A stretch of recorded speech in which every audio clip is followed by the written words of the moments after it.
MegaPodTastic. Good morning, MegaPodlings. It's Crazy Joe. Guess what? We got some colossal news tonight, which is kind of interesting because colossal, I'm going to be talking about a character named Colossus. So that was a coincidence. I didn't choose the word colossal just so I could make that bad pun. It just occurred to me as the word came out of my mouth. But we found out today some breaking news in an interview with Collider. Kevin Feige, the head of all things MCU, has confirmed two things. Number one, Deadpool 3, and we knew there was going to be a Deadpool 3. That was never in question. But Deadpool 3 will be rated R. That is something that had been questioned. Will Deadpool 3 be rated R? Won't it be rated R? But there's another question that people have been asking now that Disney owns Fox, because Deadpool 1 and 2 were made by Fox, not by Disney. Kevin Feige, the MCU, they were not part of that. They were part of the Fox XMen universe.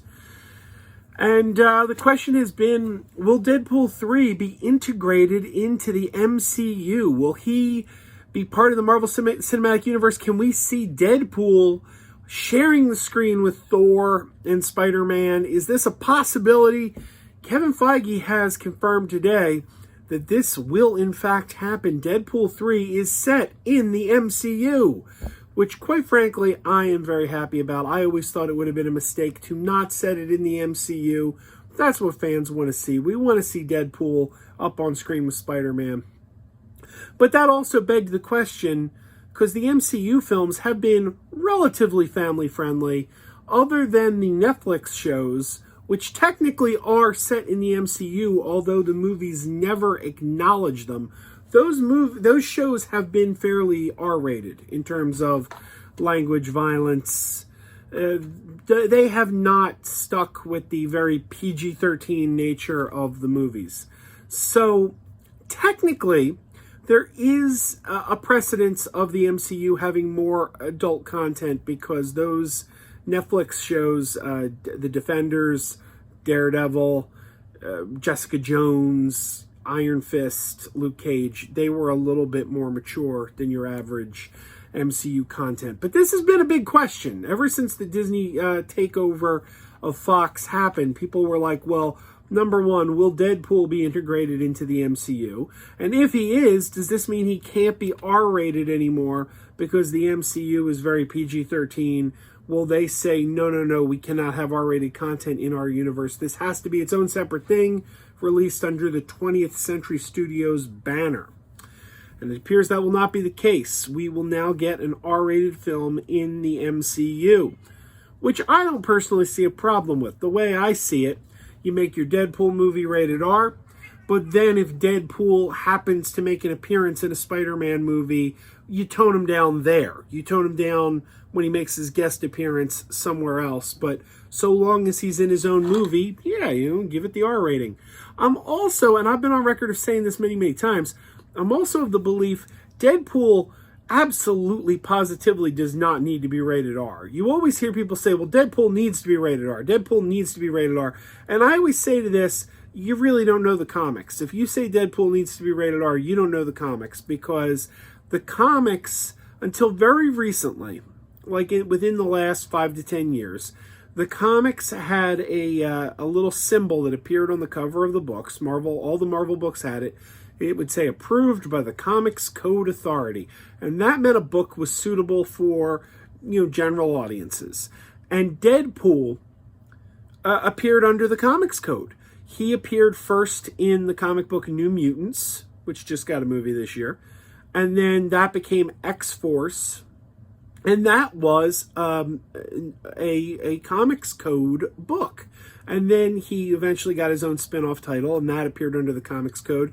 Now, Marvel Comics, mature readers title, they had Marvel Max. Marvel Max was sort of the Marvel brand for adult, mature content. And yes, Deadpool did briefly appear under the Marvel Max heading, but generally speaking, for most of his run, he has been a book that has not had the mature reader's label.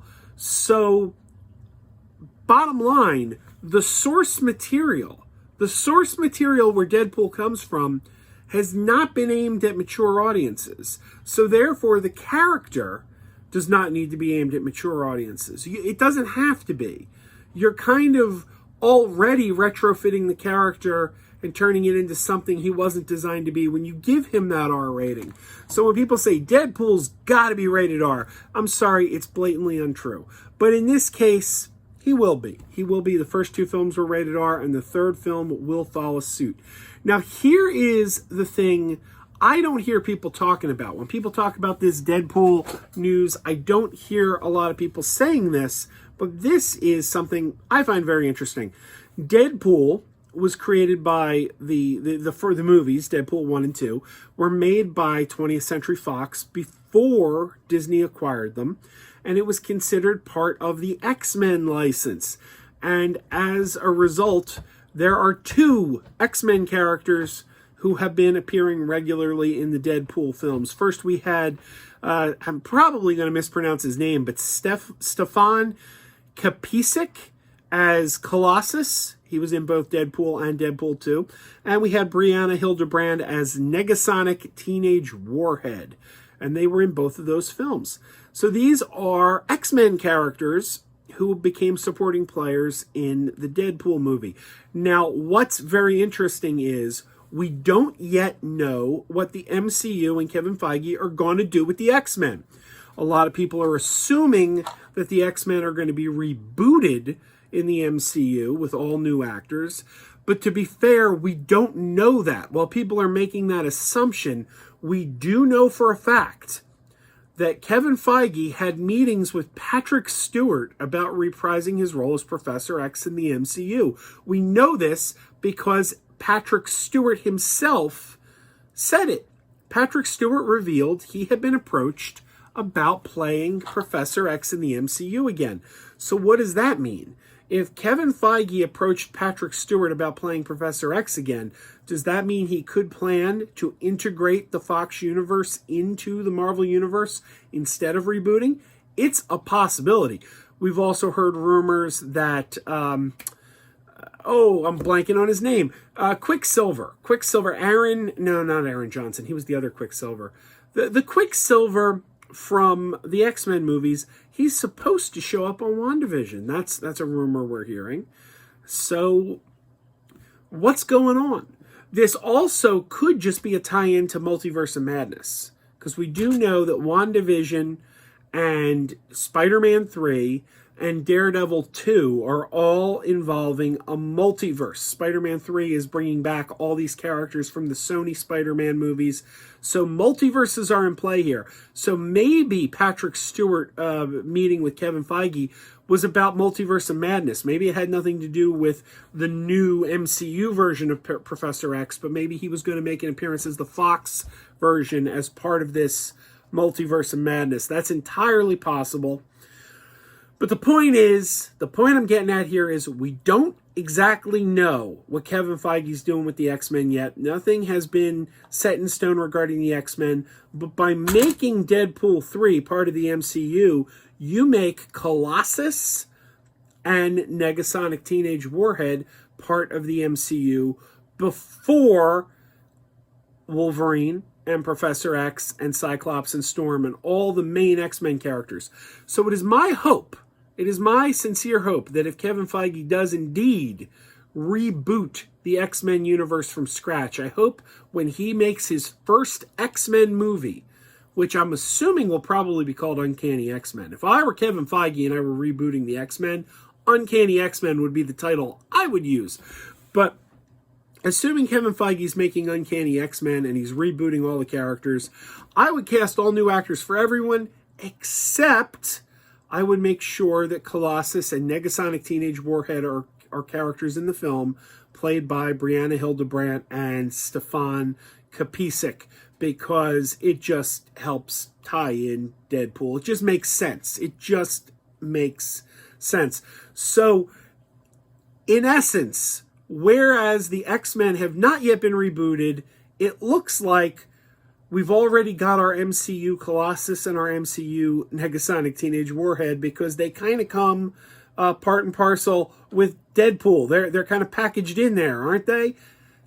So that's very interesting. This also gives us the MC Universe version of Cable, because Cable was introduced in Deadpool 2, played by Josh Brolin, who just played Thanos in a bunch of Marvel movies. So there you go. We've got Josh Brolin playing 2 roles in the MCU now. And that's interesting because prior to this, again, with the exception of the Netflix shows, which God only knows how they're connected. God only knows. We were told at the time, it's all connected, it's all connected, it's all connected. And then Kevin Feige made sure he never mentioned those shows ever. It frankly was a pissing contest. It was a pissing contest. Kevin Feige and Ike Perlmutter did not like each other. Perlmutter was doing TV, Feige was doing the movies, and it just turned into a pissing contest. And frankly, who loses when there's a pissing contest? The fans. The fans lose. Because you promised us it was all connected, and it feels like we got taken for a ride because 2 dudes at the top couldn't get along. There are rumors Charlie Cox is coming back as Daredevil in the next Spider-Man movie. So hopefully the pissing contest is over and we're going to start to see the Netflix shows get tied into the main MCU. That's the hope. But in any event, Josh Brolin playing a second role in the MCU is kind of something new, because up till now we haven't seen repeat actors in the MCU, with the exception of Alfre Woodard, who was in Captain America Civil War and on Luke Cage playing separate characters, and Mahershala Ali, who was on Luke Cage, is now going to be Blade in the MCU. So again, the Netflix shows and now this are the only examples we have of dual actors in separate parts in the MCU. So there you go. We got a Cable, we got a Negasonic Teenage Warhead, we got a Colossus, and they are now part of the MCU. And I couldn't be happier. I think that was the right move.